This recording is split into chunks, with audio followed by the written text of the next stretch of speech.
নমস্কার। মা শ্রী অরবিন্দকে প্রণাম জানিয়ে নৈহাটির শ্রী অরবিন্দ সমর্পণ কেন্দ্রকে ধন্যবাদ জানিয়ে আজকের ক্লাস আরম্ভ করছি। আশা করি আপনারা সকলে ভালো আছেন। আগের বারে আমি শ্রীমার সঙ্গে কথোপকথনের কথা বলে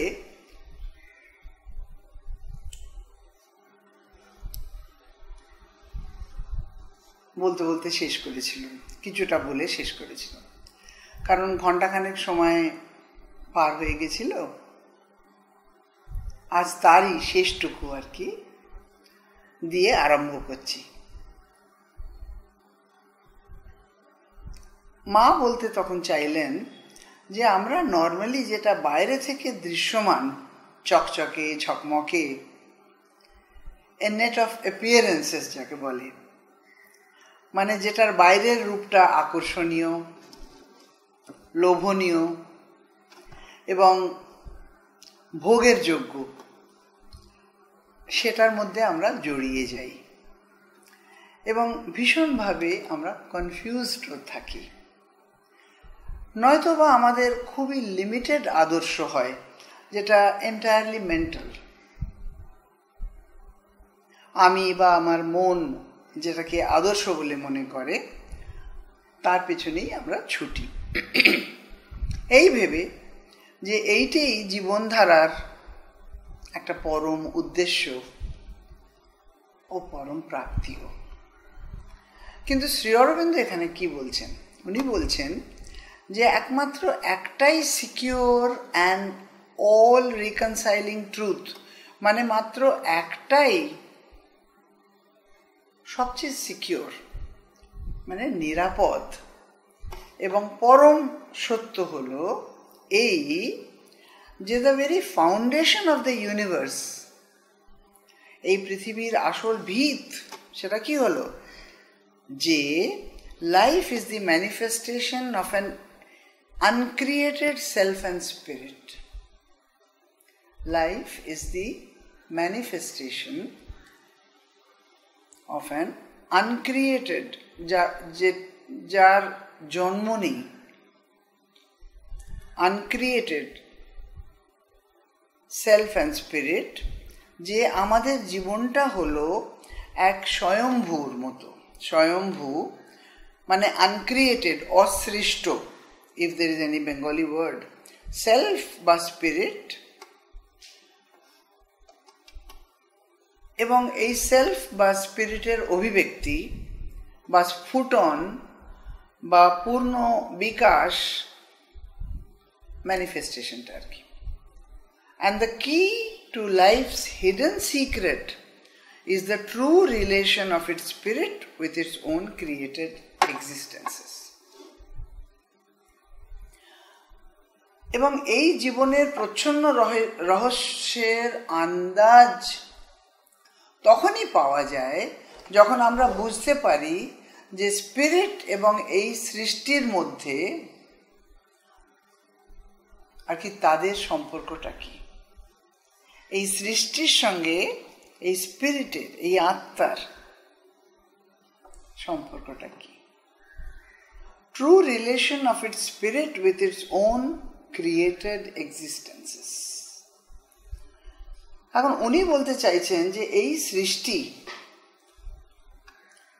যে কোনো ভগবানের দ্বারা হয়নি, এই সৃষ্টি হলো ওনার সেই পরম পুরুষের, সুপ্রিম সুপার কনসেন্টের নিজের অভিব্যক্তি। It's his own becoming. সাধারণ ইংরেজিতে যদি বলি তাহলে বলতে হবে যে this world is not the creation of god, it is his manifestation. এবং এই জগতে বাস করবার, থাকবার একমাত্র উপায় বা রাস্তা হলো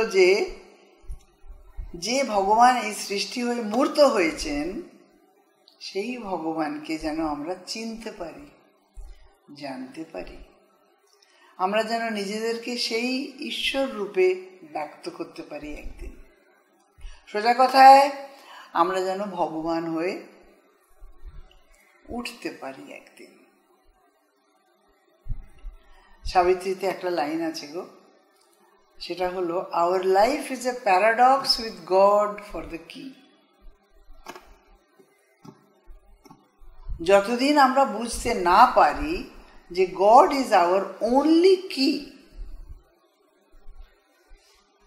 for living life the right way, যে ঈশ্বর উপলব্ধি মাত্র একটাই, এটা মাত্র একটাই, একটি চাবি যেটা আমাদের কাছে আছে জীবনকে জানবার জন্যে। যতদিন আমরা সেই রহস্য খুঁজে না পাবো, আমাদের জীবন এমনি কনফিউজড, দুঃখে ভরা হবে, যাকে উনি প্যারাডক্স বলেছেন। বাংলায় আমি প্যারাডক্সের মানেটা জানি না বলে ডিকশনারিতে দেখলাম লেখা রয়েছে কূটাভাস। কূটাভাস, তবে এটা হচ্ছে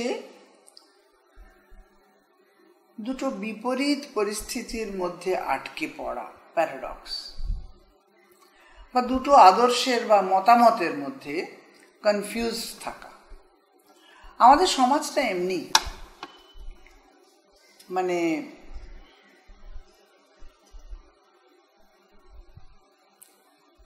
কত কিছু করি এই জন্যে যে সমাজে অন্যরা কি বলবে, কি মনে করবে। নিজে বিশ্বাস করি না যে এই নিয়মটা লাগু করা উচিত সকলকার ওপর, কিন্তু কমিউনিটি মিটিংয়ে বা অফিসে বসের কাছে একেবারে উল্টো জিনিসটা বলে এলুম, নয়তো আমায় ওরা প্রতিদ্বন্দ্বী বা শত্রু বলে মনে করবে। প্যারাডক্স মানে দোটানার মধ্যে বাস করা, একটা দোটানার মধ্যে বাস করা। উনি বলতে চাইছেন যে একবার আমরা দৃঢ়ভাবে মন এবং প্রাণের ভেতর থেকে জেনে নিই যে আমাদের জীবনকে ঠিকমতো চালাতে হলে ঈশ্বর উপলব্ধি ছাড়া আর কোনো পথই নেই, তখন একমাত্র আমরা সৃষ্টির এই রহস্য বুঝতে পারব। তার আগে পর্যন্ত এই দোটানার মধ্যেই আমাদের বাস করতে হবে। শ্রী অরবিন্দ বলছেন, সেন্টেন্সের মধ্যখান থেকে পড়ছি, there is around and everywhere in it the envelopment and penetration of a manifestation in time by an unmanifested timeless eternal. কি অপূর্ব আমাদের ভাগ্য যে ঈশ্বর আমাদের চারপাশে, অ্যারাউন্ড অ্যান্ড এভরিওয়্যার, আমাদেরকে ধরে রেখেছেন।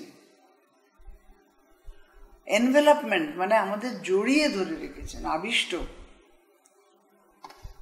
এমব্রেসের মতো। এবং পেনিট্রেশন মানে কি? মানে এই সৃষ্টির অনুপরমাণুতে উনি মিশিয়ে আছেন, নিজেকে মিশিয়ে দিয়েছেন, এর মধ্যে ঢুকে রয়েছেন। এখন আমরা উপনিষদ থেকে যেটা আমরা শুনতুম আগে, সর্বম খালু ইদম ব্রহ্মের অর্থটা কিছুটা আন্দাজ করতে পারি, নয় কি? আমরা হলো ম্যানিফেস্টেশন ইন টাইম, উনি যেমন বলেছেন। কারণ না, আমরা কেউই অমর নই, আমরা আসি এবং যাই, আবার ফিরে আসি। কিন্তু সত্যি করে উনি হলেন টাইমলেস ইটারনাল, ওনাকে কিছুই বাঁধতে পারে না। উনি হলেন সবের উপরে, যেখানে সৃষ্টি নেই সেখান থেকে উনি আমাদের দেখেন, এই পৃথিবীর রূপ অভিব্যক্তিকে দেখেন, আর এখানে এই সৃষ্টিতে উনি আমাদের ওপর থেকে দেখছেন, আর এই সৃষ্টিতে নেমে এসে আমাদের জড়িয়ে ধরে রেখেছেন। কেন? তার কারণটা কি? যে একদিন আমরা ওনাকে চিনতে পারব, একদিন আমরা ওনার মতো হতে পারব, যেন ওনাকে আমরা চিনতে পারি, জানতে পারি। সেই জন্যে তিনি আমাদের আশেপাশে, আমাদের মধ্যে ঘুরঘুর করছেন, যেন আমরা সেই গড ফর দ্য কি সেটা খুঁজে বের করতে পারি, যেন আমরা এই প্যারাডক্সের থেকে বেরোতে পারি। এই হলো এনভেলপমেন্ট অ্যান্ড পেনিট্রেশন। কথাগুলো যে কত গুঁড়ো ধারণা করা যায় না। সেই জন্যে আমার এক বন্ধু বলতো যে আমি জানিস একটা মাত্র প্যারাগ্রাফ পড়ে ধ্যানে চলে যাই, আর পড়তে পারি না। তখন আমি বলতাম তুই একটা মাত্র প্যারাগ্রাফ পড়িস, তাতে আর, কিন্তু এখন বুঝি, এখন ঠিক না, তখনও আমি বেশিই পড়তাম, কিন্তু সত্যি করে দেখতে গেলে আমার বন্ধু কিছু ভুল বলেনি। কেন এই তো এই ছোট্ট কথাটা, there is around and everywhere in it the envelopment and penetration of a manifestation in time by an unmanifested timeless eternal. এটা যদি আমরা ভাবতে বসি, আমরা একটুখানি ধ্যানের মধ্যে চলে যেতে পারি অবশ্যই। আর এক একজনের এক এক রকম মানে ধারা নয় কি, মানেগুলো এতই ডিপ যে সত্যি আমরা একবারে হতভম্ব হয়ে যাই, নীরব হয়ে যাই, একেবারে বিনামড হয়ে যাই। সেই জন্যে প্রথম দিকে আমি বললাম যে মাত্র একটা প্যারাগ্রাফ পড়িস, কিন্তু তারপরে আস্তে আস্তে বুঝলাম যে কথাটা সত্যি এত ডিপ ওনার। একটা এক্সাম্পল দিতে পারি, যেমন সূর্য। সূর্য না থাকলে আমাদের জীবন যে কি হতো সেটা ভাবাও যায় না, কিন্তু আমরা তবুও সূর্যের সম্বন্ধে কিছু জানতেও চাই না, ওনার সম্বন্ধে কিছু ভাবিও না, কেননা we take him for granted. ওনাকে তো উঠতেই হবে সকালে, ওনাকে তো অস্ত যেতেই হবে বিকেলে, বরং যখন গরম হয় ওনাকে বেশ গালাগালি দিই, যখন বৃষ্টিতে স্যাঁতস্যাঁত করে কাপড়গুলো শুকোয় না, যখন সূর্যের মুখ দেখি না তখনও ওনাকে ক্রিটিসাইজ করি, দোষ দিই। সমালোচনাই সমালোচনা। সূর্য আমাদের জীবনকে যেমন জড়িয়ে ধরে আছেন, তার চেয়েও কত গুণ বেশি পরম ঈশ্বর, যিনি আমাদের জীবনের জীবন, যিনি এই ভূমণ্ডলে আমাদের আবৃত করে আছেন, তাকে আমরা চিনি না, চিনতেও চাই না। সেজন্য প্রভু বলছেন আর কি, যে a mental realization alone cannot be sufficient for the seeker. For what yoga searches after is not truth of thought alone or truth of mind alone, but the dynamic truth of a living and revealing spiritual experience. এটাও আবার একটা বিরাট জিনিস, যেটা বুঝতে আমাদের সময় লাগবে। এখন উনি যোগের আসল মর্মটা কি বা কোথায় সেই বিষয়ে বলছেন, যে বুদ্ধি দিয়ে বা মন দিয়ে আমরা যতই বুঝি না কেন, যোগ বস্তুটা কি বা তার সারমর্ম কি, আমরা কতই না বই পড়ি বা লেকচার শুনি, তাতে কিন্তু সেই ফোর্স অফ থট বা কনভিকশন থাকবে না, যেটা এক্সপিরিয়েন্স বা অনুভূতির মধ্যে থাকে। আমাদের এতজনের মধ্যে অনেকজন, আমরা যারা চর্চা করছি, অনেকজন রীতিমতো বুদ্ধিমান, তীক্ষ্ণ বুদ্ধিমান থাকবেন নিশ্চয়ই, কিন্তু যদি একজনও মানুষ আমাদের মধ্যে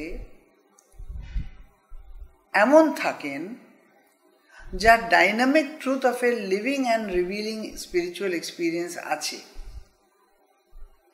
ওনার ইম্প্যাক্ট বা প্রভাব একেবারেই আলাদা হবে। যার স্পিরিচুয়াল এক্সপিরিয়েন্স যার মধ্যে আছে, ইন সিম্পল ওয়ার্ডস,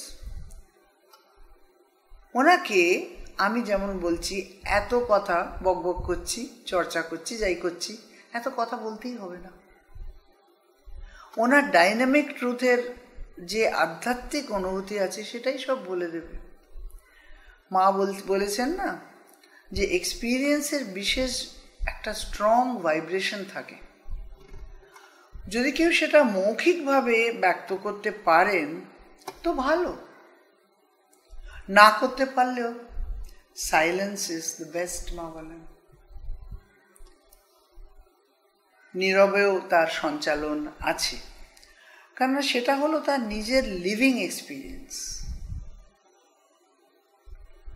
সেই জন্য আমরা যখন কোনো সাধু বা যোগীর কাছে যাই, অনেক সময় সেখানে কোনো কথা বলার দরকার প্রয়োজন হয় না। নীরবতার মধ্যেই সব দোয়া নোয়া হয়ে যায়। যেমন মা আনন্দময়ী মার কাছে আমরা কি কথা বলতে পারতাম? আমি তো অন্তত যখনই গেছি দেখতুম যে একবারে হল ভরা লোক,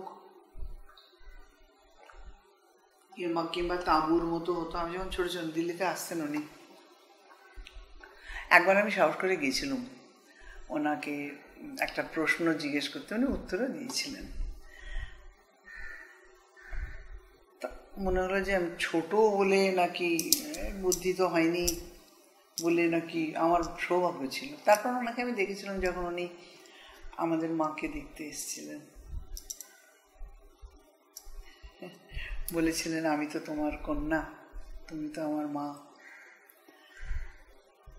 আমাদের মার কথা তো একেবারেই আলাদা। তারপর শ্রী অরবিন্দ বলছেন, আমি বই থেকেই পড়ছি, এক তো এর তুলনা নেই ওনার অরিজিনালটার, দ্বিতীয় এই লাইনগুলো বোঝা অত বেশি শক্ত নয় আর কি। There must awake in us a constant indwelling and enveloping nearness. There must awake in us a constant indwelling and enveloping nearness.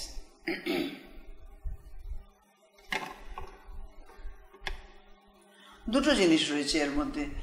A constant ইনডুয়েলিং হলো আমার মধ্যে ওনার নিরন্তর নিবাস, আরেকটা হলো এনভেলপিং নিয়ারনেস। এটা হলো বাইরে থেকে উনি যে আমাদের এনভেলপ বা এমব্রেস করে আছেন তার আভাস বা সেটার সম্বন্ধে সচেতন হওয়া। A close feeling and communion, তারপর এমন একটা ফিলিং যে আমি ওনার খুব কাছে আছি, ওনার সঙ্গে কমিউনিকেট করছি, ওনার পরিধির মধ্যে আমি ঢুকে গেছি, সেখানে উনি আর আমি। A concrete sense and contact of a true and infinite presence always and everywhere. A concrete sense, মানে খুব মজবুতভাবে আমি, খুব দৃঢ়ভাবে, খুব সবলভাবে আমি এটা বুঝতে পারছি। Contact of a true and infinite presence, যে আমার মধ্যে ওনার উপস্থিতিটা ট্রু অ্যান্ড ইনফিনিট, মানে এখন সেটা একটা সতত রূপ ধারণ করেছে। অলওয়েজ অ্যান্ড এভরিওয়্যার, যেখানেই আমি আছি, আর অলওয়েজ, সবসময়। শ্রী অরবিন্দ চিঠির উত্তরে বলেছিলেন যে to feel the mother's presence around you constantly. এটা অনেক চিঠিতে উনি বলেছেন, বাংলাতে, ইংরেজিতে, বারবার, কতবার, কত চিঠিতে। এটা কিন্তু মাকে স্মরণ করা নয়, বা মার জন্য কাজ করা, বা মাকে পুজো করা, বা মাকে ভক্তি করা, তা নয়। এটা হলো মায়ের ট্রু অ্যান্ড ইনফিনিট প্রেজেন্স। এটা একটা আলাদা জিনিস। কখন হয় না, কখন, প্রজাপতিটা বেরোবার আগে একটা কোকুনের মধ্যে থাকে, বাংলায় কি বলে জানি না গো, প্রজাপতি হয়ে বেরোবার আগে আর কি। তেমনি যেন মা আমায় বুকে ধরে আগলে রয়েছে। এটা একটা অনুভূতির ব্যাপার, এটা মানসিক আন্ডারস্ট্যান্ডিং না, এটা একটা অনুভূতি, ভেতরের অনুভূতি, ফিজিক্যাল অনুভূতি, বোধ। এটার বর্ণনা করা শক্ত হয় না, এটা বর্ণনা করা শক্ত। তার মধ্যে নিবাস, মায়ের মধ্যে নিবাস, যেটা এনভেলপিং and penetrating both. That presence must remain with us as the living pervading reality in which we and all things exist and move and act.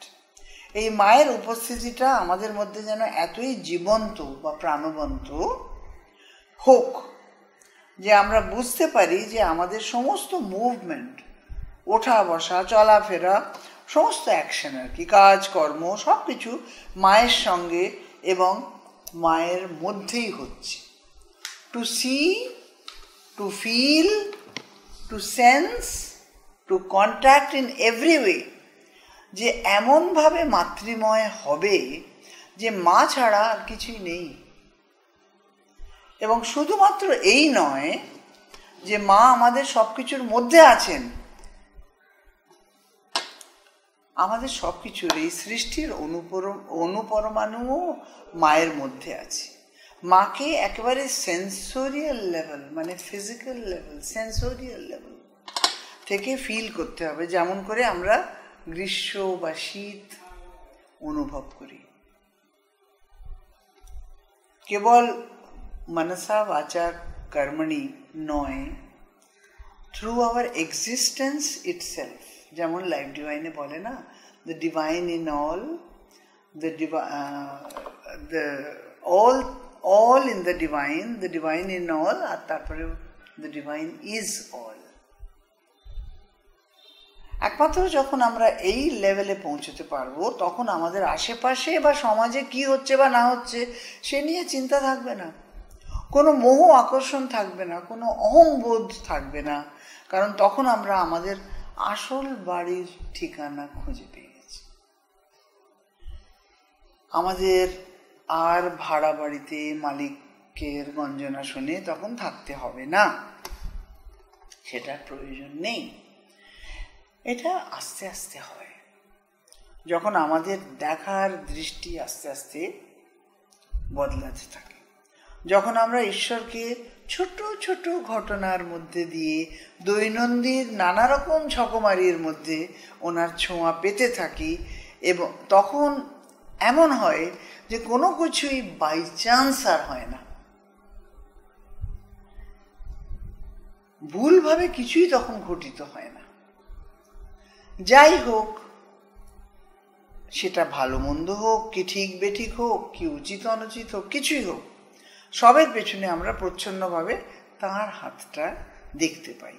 তখন যখন আমরা একবার ওনার স্পর্শ, মধুর, কোমল, কখনো বা কঠিন বা কঠোর, সে যেমনই হোক, সেটা যখন ওনার কাছ থেকে আসে, তখন সেই দৃষ্টিটাই আমাদের অস্তিত্বকে ঈশ্বরময় করে দেয়।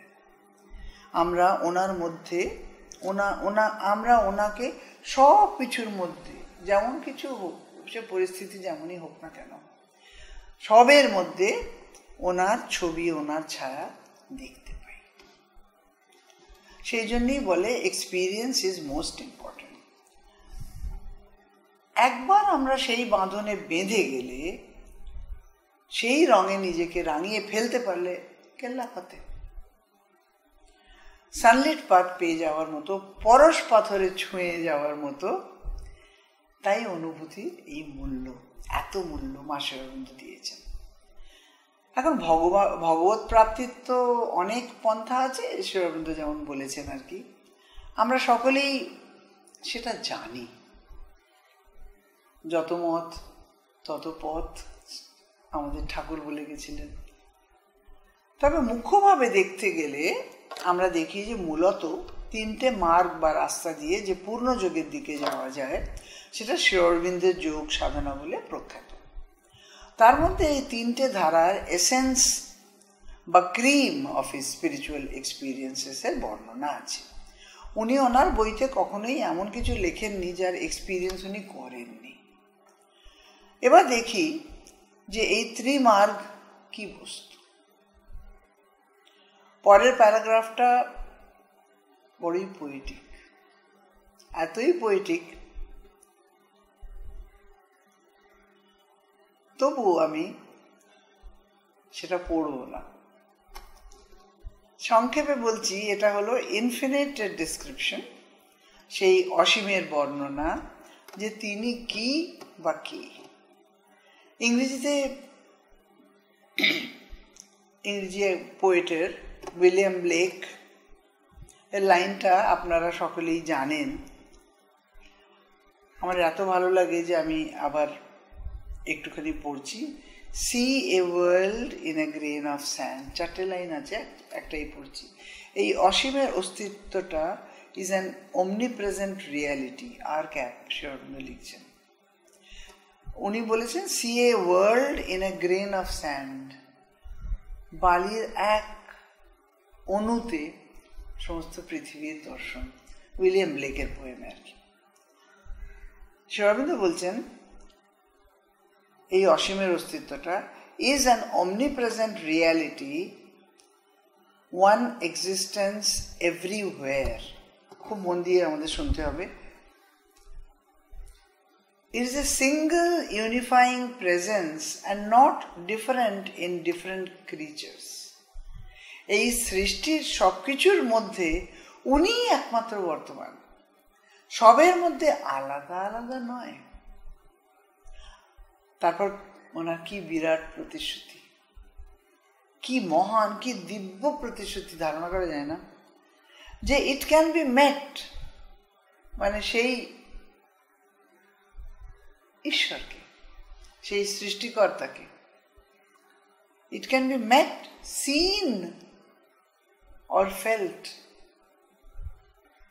আমাদের সঙ্গে উনি দেখা করতে পারেন, আমরা ওনার সঙ্গে দেখা করতে পারি, ওনাকে দেখতে পারি, ওনাকে অনুভব করতে পারি in it's completeness.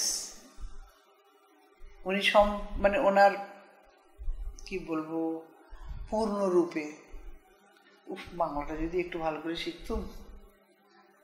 In each soul, প্রত্যেকে, আমরা প্রত্যেকে, and each form in the universe. কি প্রতিশ্রুতি! খালি আমাদের মধ্যে না, ইন ইচ ফর্ম, মানে অণু পরমাণু সবের মধ্যে। ধারণার অতীত, মানে আমরা প্রত্যেকেই এনার সঙ্গে সাক্ষাৎকার করতে পারি, এনাকে দেখতে বা অনুভব করতে পারি। ক্ষুদ্রাতি ক্ষুদ্র অণুর মধ্যে যেমন বিরাজমান ইনি, এনার পূর্ণরূপে তেমনি ইম্পর্টেন্ট শব্দটা হলো কনভিন্সিংলি, অকাট্য, নিশ্চিত রূপে ইনি রয়েছেন। As in the stretch of the, যেমন অনুপরমাণুর মতো রয়েছে, তেমনি as in the stretch of the aeons or the stupendous enormity of the intersolar spaces. গ্রহ নক্ষত্রের সেই সুদূর প্রশস্ত গ্যালাক্সির অন্তহীন প্রসারের মধ্যেও ঠিক একইভাবে তিনি বিরাজমান, যেমনি তিনি ছোট্ট অনুপরমাণুর মধ্যে। উনি বলছেন যে সর্বপ্রথম যে এক্সপিরিয়েন্সটা হবে সেটা সকলের জন্য ভিন্ন ভিন্ন রূপে হবে, তাদের নিজের স্বভাবের অনুসারে। সেটা হবে, আমি আমার মধ্যে থেকে ঈশ্বরকে দেখতে পাই বা তাকে ফিল করতে পারি যে আমি এক অনন্ত সৃষ্টি। ইংরেজিটা পড়ি। I see perhaps or feel in myself or as myself first the eternal presence, and afterwards only can extend the vision or sense of this greater self of mine to all creatures. তাহলে যখন আমি নিজেকে ঈশ্বরের মধ্যে বা ঈশ্বরকে নিজের মধ্যে দেখতে পাচ্ছি বা ফিল করতে পাচ্ছি, তখনই আমি ক্রমে ক্রমে ওনাকে অন্যদের মধ্যেও দেখতে পাব। যেমন শ্রীকৃষ্ণ বলেছেন না, যে তোমার বড়, আমার এটা খুব ভালো লাগে অ্যাকচুয়ালি, যে তোমার গলার মুক্তোর যে মালাটা তুমি পরেছো, আমিও একটা মুক্তোর মালাই পরেছি আজকে।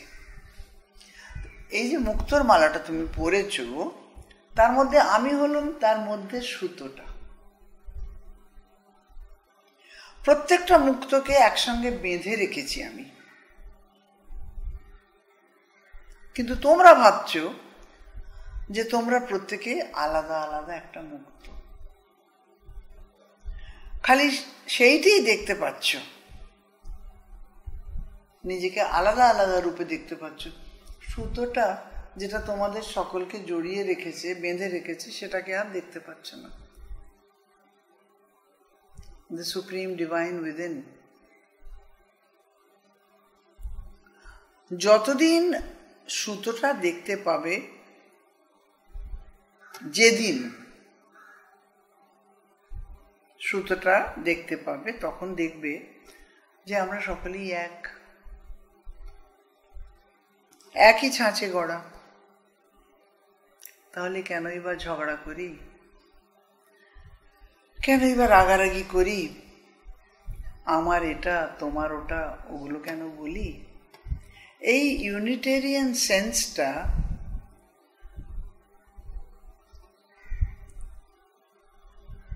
এই ঐক্য ভাবটা তখনই আসে যখন নিজের ভেতরে সেই পূর্ণ ব্রহ্মের অনুভূতিটা পাই। এখানে কিন্তু একটা ছোট্ট সূক্ষ্ম নুয়ান্স আছে, যেটা না বুঝতে পারলে পরবর্তী প্যারাগ্রাফটা বোঝা একটু অসুবিধা হবে। ঈশ্বরকে দেখা বা অনুভব করাটা তেমনি এক্সপিরিয়েন্স নয় যেমন I am the Atman or I am the psychic. আধ্যাত্মিক পথে চলার সময় সাইকিক রিয়েলাইজেশনটা হলো আমাদের প্রথম ধাপ, পরম প্রয়োজন। সেটা না হলে পাকাপাকিভাবে এগোনো কোনো মতেই সম্ভব নয় আমাদের জন্য। কিন্তু that is the first stage. অন্য যোগে সেটা হলো তাদের পরম প্রাপ্তি বা সর্বোত্তম প্রাপ্তি, to find the soul, to realise the soul, right? কিন্তু শ্রী অরবিন্দের পূর্ণযোগে তা নয়। আত্মা বা পরমাত্মা, আত্মা এবং পরমাত্মা এক বস্তু নয়। এটা একটা বিরাট বড় মিসআন্ডারস্ট্যান্ডিং। উনি বলছেন যে অসীম ইনফিনিটকে পূর্ণরূপে জানতে হলে মানে তার তো অগুন্তি অসংখ্য রূপ, ইন অল হিজ অ্যাসপেক্টস আমাদের আরও উপরে যেতে হয়। সাইকিক রিয়েলাইজেশনটা হলো ইন্ডিভিজুয়াল উপলব্ধি, আমাদের ব্যক্তিগত বৈয়ক্তিক উপলব্ধি আমাদের লেভেলে। কিন্তু তিনটে বিভিন্ন স্তর রয়েছে তো, ইন্ডিভিজুয়াল, তারপরে ইউনিভার্সাল, তারপরে ট্রান্সেন্ডেন্ট। আমাদের এই তিনটে পর্যায়ে ঈশ্বরের অনুভূতি লাভ করতে হবে। সেই জন্য এইটা বুঝতে হবে উনি এখন যে অনুভূতির কথা বলছেন সেটা হলো ইন্ডিভিজুয়াল লেভেলের। এটা না হলেও তো তার ওপরের ধাপে ওঠা যাবে না। এগুলো বোঝা শক্ত, কিন্তু বুঝতে না পারলেও আবার শক্ত প্রবলেম, যে আমরা পরের এক্সপ্লেনেশনের খেইটা ধরতে অসুবিধা হবে আর কি। যেমন প্রথম ধাপে যেটা ইন্ডিভিজুয়াল, সেখানে আমি চৈত্যপুরুষ, আমি ডিভাইন, মানে আমি দিব্য। দ্বিতীয় স্তরে all else is the divine, আমার আশেপাশে সবই দিব্য, সবই তিনি। এবং তৃতীয় স্তরে হলো I am part of this all else, আমি হলুম এই যত্রতত্র সর্বত্র ডিভাইনেরই এক অংশ। শ্রী অরবিন্দের ভাষায় কি অপূর্ব দেখুন, ওনার বই পড়াটাই আমার জন্য তো ধ্যান এবং আনন্দ। কারণ শুধু ধ্যানে বসে ঠিকমতো মায়ের সঙ্গে না থাকতে পারলে, যদিও সেটা আমার নিজের জন্য বলছি, সেটা ঠিক পদ্ধতি নয়। তার কারণ আমি নিজের কথা বলছি, প্রত্যেকেরই নিজের নিজের পদ্ধতি থাকে, একটা দিক থাকে নিজস্ব প্রকৃতির ধারা অনুযায়ী আর কি। নিজের অতি আপন অভ্যেস প্রত্যেকের, যেমন চোখ বন্ধ করতে বললেই মাকে মনে পড়ে, সেই যখন মাকে আগে দেখেছি বা ওনার কাছে গেছি। এটা কিন্তু ধ্যান একবারই নয়, কিন্তু আমার জন্য এটা একটা আনন্দদায়ক জিনিস, কিন্তু এটা ধ্যান নয়। এটা না করতে পারলে আমার জন্য কোনো আনন্দ নেই। তেমনি শ্রী অরবিন্দ পড়লে ঠিক যেমন আনন্দটা পাই আর কি।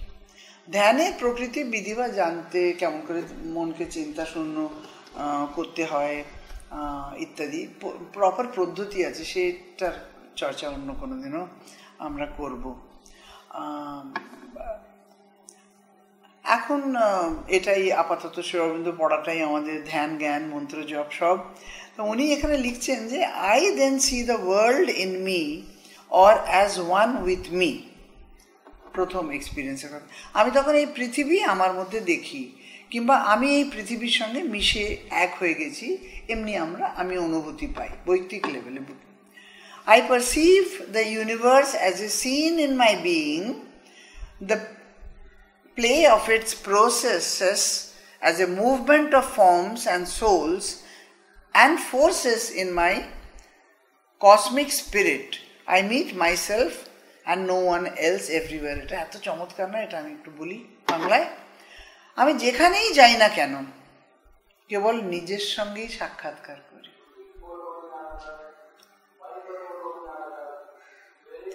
নিজের সঙ্গেই আমার সাক্ষাৎকার হয়, নিজেকেই সবের মধ্যে পাই। আমি এই সম্পূর্ণ সৃষ্টি আমার নিজের মধ্যে অ্যাজ এ সিন, সর্বজ্ঞ বলছেন, as a scene in my being pi. Actually চেতনার দিক থেকে এই স্তরে পৌঁছানো যে কি জিনিস আমরা একটু হয়তো বা আন্দাজ করতে পারি শ্রীকৃষ্ণের দেওয়া অর্জুনের এক্সপিরিয়েন্সের মাধ্যমে। যখন তার অর্জুনের বলছি, যখন তার আসল চোখ, ভেতরের চক্ষু খুলল বা অর্জুনের যখন চৈতন্য হলো, তখন সে বিশ্ব ব্রহ্মাণ্ড, তার উৎস, তার উৎপত্তি, তার উত্থান পতন, সমস্ত কিছু as part of that cosmic body দেখতে পেল। The play of its processes, সর্বজ্ঞ বলছেন না এখানে, the play of its processes as a movement of forms and souls and forces in my cosmic spirit.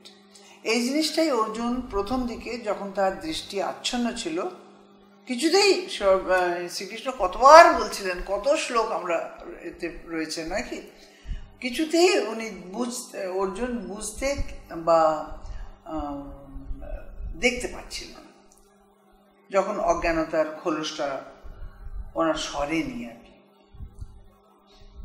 যখন সরে গেল তখন I meet myself and none else everywhere, তখন সে সবেতে মাইসেলফ মানে মাই সেলফ, তার আত্মাকে, তার এই রূপকে না, মানে সেজন্য এত সুন্দর এটা, universe as a scene in my being, the play of its processes as a movement of forms and souls and forces in my cosmic spirit, I meet myself and none else, no one else, everywhere. কি সাংঘাতিক experience এটা! এইটে পড়ার পর আর অন্য কিছু পড়া একটুখানি মুশকিলই বটে, এত নিজেকে নীরব নিশ্চল করে দেয়। চিন্তা শক্তি, বাক শক্তি মনে হয় যেন সব কিছুই হারিয়ে ফেলিছ। আপনারা যদি পারেন তো ওনার এই কবিতাটা একটু পড়বেন, ওটা হচ্ছে ওশান ওয়াননেস, SABCL ভলিউম 5-এ, এটা 557 নম্বর পাতায় আছে। তার মধ্যখান থেকে মাত্র 4টে লাইন পড়ছি, 3টে স্ট্যান্সা, এমনিতে ছোটই আছে poem. Identified with silence and boundlessness, my spirit widens, clasping the universe, till all that seemed becomes the real, one in a mighty and single vastness. তবে কবিতাটা ছোট হলেও, 3টে স্ট্যান্সা হলেও, হচ্ছে পিওর অনুভূতি, অ্যাবসলিউটলি এতই ডিপ যে আমরাও একবারে শান্ত হয়ে যাই এটা পড়লে। কবিতাটা এক্সপ্লেন করবার ক্ষমতা আমার নেই, তাই আমি আনন্দকে জিজ্ঞেস করছিলাম, ওর কবিতার ওপর ভালো দখল আছে।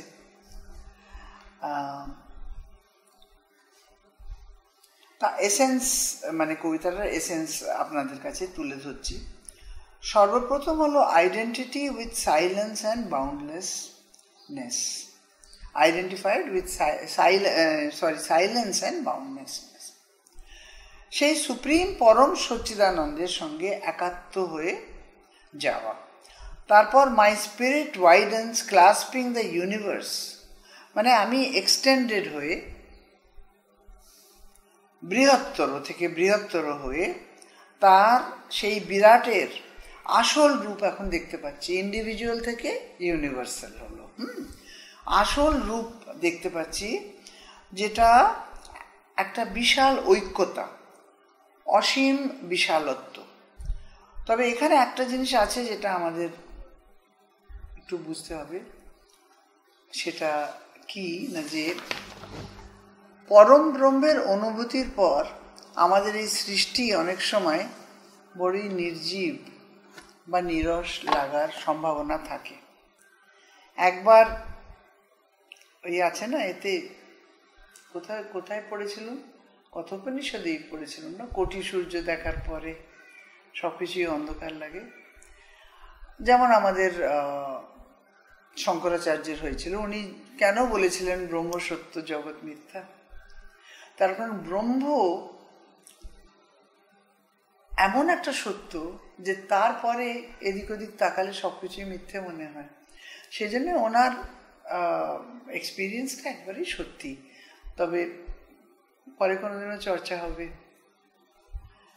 এটার সম্বন্ধে শ্রী অরবিন্দ কি বলেছেন।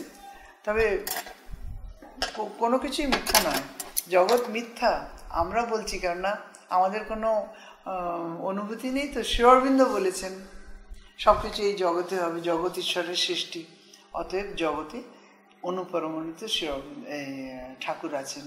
এখন আমরা সেটা এক্সপিরিয়েন্স তো করিনি না, উনি এক্সপিরিয়েন্স করেছিলেন, তখন ওনার জগৎকে মিথ্যা লেগেছিল, যে তাই আর কি, সেটা আলাদা কথা। তবে কিন্তু সেই পরমের সঙ্গে এক হয়ে যাওয়াটা একটা ডেঞ্জারাস গেম। দেখুন উনি কি বলছেন, not be it well noted, be it well noted, with the error of the Asura, the Titan, who lives in his own inordinately magnified shadow, mistakes ego for the self and spirit, and tries to impose his fragmentary personality as the one dominant existence upon all his surroundings. A second.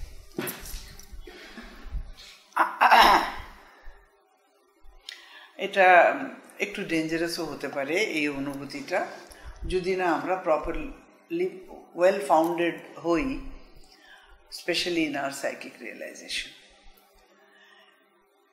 এটা হলো একটা বিরাট warning Shri Aurobindo দেওয়া, মানে warning মানে উনি আমাদেরকে করে দিচ্ছেন, ওয়ার্ন করে দিচ্ছেন। কেননা অসুরেরা হলো বিরাট পাওয়ারফুল শক্তি,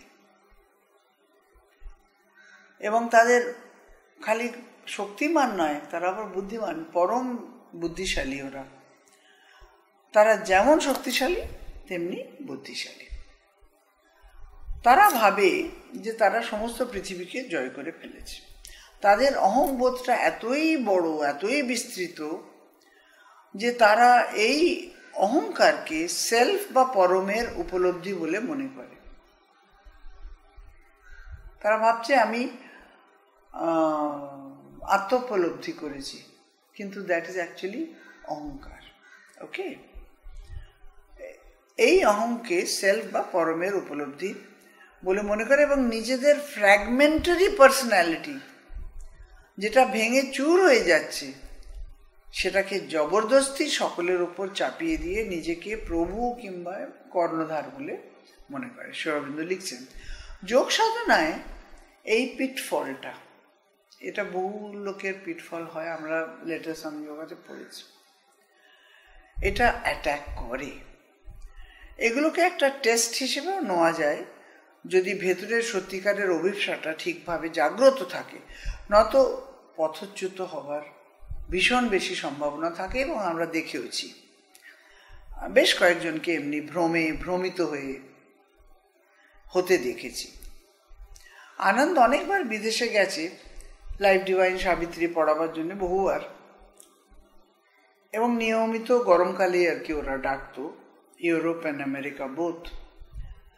আর আমাকে কতবার ও বলেছে যে বিদেশে অনেকজন আছে যারা সিরিয়াসলি যোগ সাধনা করে। ওদের একটা গুণ আছে যে ওরা যারা when they take up something like this যোগ সাধনা, they are very serious, খুব সিস্টেম্যাটিক্যালি যা পড়ে তা করে, যা যা বলেছে করতে করে, প্র্যাকটিসেসও করে।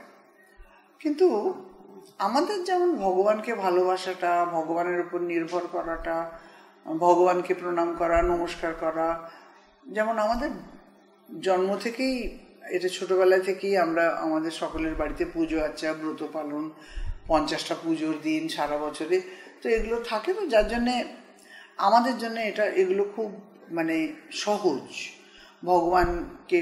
ভগবানের কাছে সমর্পণ করতে বললে খুবই সহজে আমরা ওনার উপর নির্ভর করি। কিন্তু বিদেশে ওটা হয় না, ওদের ব্যাকগ্রাউন্ডটা আলাদা বলে। আর ওরা নর্মালি কী ভাবে যে আমরা যদি নিজেকে দিয়ে দিলুম, আমাদের মন প্রাণ সব কিছু ঈশ্বরকে দিয়ে দিলুম, তাহলে আমাদের পার্সোনালিটিতে আর কি রইল। এটা আমিও খুব অরবিলে ছিলাম তো অনেক বছর, সেজন্য আমিও এটা খুব মানে ফেস করেছি আর কি। ওদের মনোভাবটা আর কি। তো তখন কি হয় যে ওদেরকে খুব ভালো করে বোঝাতে হয় যে এটা তা নয়, এটা নিজেকে সমৃদ্ধশালী করা, এনরিচ করা, সমর্পণটা। কেননা আমরা যোগ করছি নিজেদেরকে, আমরা we are trying to unite ourselves, identify ourselves with the divine, who is everything, who is all. So we become more powerful actually. এইটা মানে বোঝাবার জন্যে। তো আর আনন্দ আমাকে বলতো ওরা আবার কতজন কত রকম মানে নিজেদের রিয়েলাইজড ভাবে একটু খুব সিস্টেম্যাটিক্যালি যোগ সাধনাটা করতে করতে কিছু একটা রিয়েলাইজেশন হলো, এক্সপিরিয়েন্স হলো, তো ওরা একবারে ভেবে নেয় যে it is the final one. আর নিজেকে একবারে ভাবে যে বহু লোক আছে, আমিও জানি, হ্যাঁ, যে আর তাদেরকে তখন যে আমি পেয়ে গেছি, আমার পরম প্রাপ্তি হয়ে গেছে। কিন্তু এটা on the way one of the realisations, এটা ওরা বুঝতে চায় না। তো আনন্দ আমাকে বলতো আমাকে কেননা ব্যাপারটা হচ্ছে যে ওরা এই যে শুদ্ধিকরণের পুরো প্রক্রিয়াটা সম্পূর্ণ আমাদের রিজেকশন আছে, সারেন্ডার আছে, পিউরিফিকেশন আছে, মানে কত কিছু আমাদের রয়েছে। তো তখন আবার জিজ্ঞেস করতো যে আমি তো পেয়ে গেছি, কিন্তু তবু আমার এমনি কেন হচ্ছে, আমার রাগ হচ্ছে, আমার এমনি রিয়াকশনস হচ্ছে। তখন ও বলতো যে আমাদের এই রাস্তাটায় আস্তে আস্তে হাঁটতে হয়, অমনি করে হয় না। আমাকে বলতো যে আমায় ঘন্টা ঘন্টা ওদের বোঝাতে হতো, ওদের বুঝতে একটু অসুবিধে হয়। তো আমি অরবিলেও মানে একজন ফরেনারকে জানতাম, উনি তো একবার বলতেন আমার তো সেল ট্রান্সফরমেশন হচ্ছে। আরে আমরা আমাদের শরীরের সেলে কি হচ্ছে না হচ্ছে আমরা ওপরের জিনিসই জানতে পারি না, তো ভেতরের জিনিস কি জানবো। তো এমনি আছে। তো শ্রী অরবিন্দ সেই জন্য আমাদেরকে ওয়ার্ন করছেন যে এই এক্সপিরিয়েন্সটা যে I am the divine, it is a true experience, no doubt, কিন্তু it can be a very dangerous experience যদি আমরা না বুঝি যে অহংকারটা আমাদেরকে চালিত করছে না সত্যি সাইকিকটা চালিত করছে। সেই জন্যে আর কি উনি বলছেন it is a dangerous game আর কি। We have to be very careful about that. সেই জন্য উনি সাবধান করে দিচ্ছেন আর কি। কেননা আর কিছু না, এমনি ভুল বুঝলে যোগ সাধনাতে খুব বেশি ঘুরপথ হয়ে যায় আর কি। এমনিতেই একটা জিনিস সাধ্য করতে আমাদের কত টাইম লেগে যায়, অ্যাবসলিউটলি, নয় কি? যেমন একটা ছোট্ট কথা বলি, এত বছর ধরে এখানে আছি, কি করছি না করছি, মা তো বলেছেন যে সবচেয়ে প্রথমে তোমাকে জয় করতে হবে ভয়কে। ভয় পাবে না, ভয় তো পাই। কেন ভয় পাই? কত সময় কত কিছু হয়, ভয় পাই। আর আমরা যেহেতু একটু পড়াশোনা করি, সেই জন্যে মা সোজা বলছেন ভয় কেন পাও, তার কারণ তোমার ঈশ্বরের উপর আস্থা নেই। You don't have trust in the divine, lack of trust in the divine, lack of trust, ডিভাইনের ওপর ট্রাস্টের অভাব। তখন একটু নিজেকে একটুখানি সোজা হয়ে বসে ভাবি, ইস ইস ইস, এত বছর এখানে ঘাস খাচ্ছি নাকি রে বাবা, মার ওপর ভরসা নেই, মাকে ভালোবাসি বলেই তো আছি, নিজেকে একটু বেশ বড় বড় করেই সকলে মনে করি। তা কিন্তু না, ঠিক মতো দেখতে গেলে ট্রু। মার ওপর ভরসা যদি হতো তাহলে তো উনি আমাকে দেখছেন, ভয় কেন পাবো? যে কোনো পরিস্থিতিতে ভয় পাওয়ার তো কোনো কারণ নেই, কিন্তু ভয় পাই। ইট ইজ রিয়েলি, সত্যি কথা। আসলে ভেতর থেকে দেখতে গেলে তখন বুঝতে পারি সত্যি ল্যাক অফ ট্রাস্ট। যাই বলি, একটা দিক আছে যেখানে আছে মায়ের ওপর নির্ভরতা, মাকে ভালোবাসা, খুব ভালোবাসা, সব কিছু আছে, কিন্তু আর একটা দিকও আছে তো, যেটাকে কিছুতেই পেরে উঠতে পারছি না। তো তো মা বলেছেন এগুলো কেন হয়, ওই যে কেননা তোমার পছন্দ অপছন্দ আছে, তোমার প্রেফারেন্সেস আছে, তোমার ডিমান্ডস আছে, দাবি আছে। তুমি মনে করছো এই জিনিসটা এমনি হওয়া উচিত, এমনি কেন হলো, এমনি হওয়া উচিত নয়। তার মানে তোমার সমর্পণটা অসম্পূর্ণ। সমর্পণ একটা এমন জিনিস যেটা মানুষ যত এগিয়ে যায় তত আস্তে আস্তে করে বুঝতে পারে ওটা কি। ঈশ্বরের উপর নির্ভরতা, এই জিনিসটা আমরা কি জানি কত জন্ম লাগবে, তবে এটা শক্ত, ইটস নট ইজি, ভীষণই সময় সাপেক্ষ। তো মা যে এই কথাটা বলেছেন, তাহলে তোমার সমর্পণটা গেল কোথায়? What about your trust in the divine, faith in the divine? তো একেবারে সত্যি, যার জন্যে আশঙ্কা হয়, ভয় পাই, মানে সকলখানে আলাদা আলাদাই আছে। কেউ এইটাতে ভয় পায়, কেউ রাতের অন্ধকারে ভয় পায়, কেউ, আমি আবার ট্রাভেল করি, ট্যাক্সিতে যখন যাই, একটা ছোটোবেলায় একটা অ্যাক্সিডেন্ট হয়েছিল, তাতে 4 জন বন্ধু আমার ক্লাসের মারা গেছিল, তাদেরকে মারা যেতে দেখেছিলাম। আমি ওটার কিছুতেই, মানে জোরে গাড়ি চালিয়ে গেলে, গাড়িতে গেলে, যাতে গেলে ভীষণ ভয় লাগে। মাকে বলি, মা আমি তো ভালোই আছি, কিন্তু তোমায় ধরেও তো আছি, তোমাকে মনে করছি, ভয় পেলে তো আরও বেশি তোমায় মনে করি, কিন্তু ট্রাস্ট কোথাও একটা নির্ভরতা কম আছে, যার জন্যে ভয় পাই। খুব জোরে গাড়ি চালালে যখন ড্রাইভারকে খালি বলি, ওরে বাবা একটু আস্তে চালা, বাবা একটু আস্তে চালা। তো ভয়টা হচ্ছে ঈশ্বরের উপর নির্ভরতার অভাবের, এই সমর্পণের অভাবের চিহ্ন আর কি। ভয় মুক্ত মানুষ তখনই হবে যখন তার সমর্পণটা রীতিমতো, নির্ভরতাটা, সমর্পণটা ঈশ্বরের উপর খুব মজবুত হবে আর কি। তাই সেই জন্যে শ্রী অরবিন্দ আর কি বলেছেন যে নিজের পাত্রকে খুবই শুদ্ধ এবং পবিত্র রাখতে হবে, সেখানে যেন একটাও মলিন চিন্তা না আসে, কোনো, মানে এই আর কি। তাহলে আজ এই পর্যন্তই থাক, প্রায় 1 ঘন্টা হলো। পরের বারে আবার কন্টিনিউ করব। এই চ্যাপ্টারটা শেষ হতে এখনো কিছু সময় লাগবে, তবে একদিক থেকে দেখতে গেলে এ তো আনন্দের সাগরে ভাষা, তাই কোনো চিন্তা নেই। নিতা, বুলবুল, সৌমেন, তোমাদের অনেক ধন্যবাদ এমনি কত মঙ্গলময় সন্ধ্যার আয়োজন করবার জন্য। একটা খুঁটি তো দরকার, তোমরা হলে মায়ের সেই খুঁটি, নয় কি? তাহলে নমস্কার।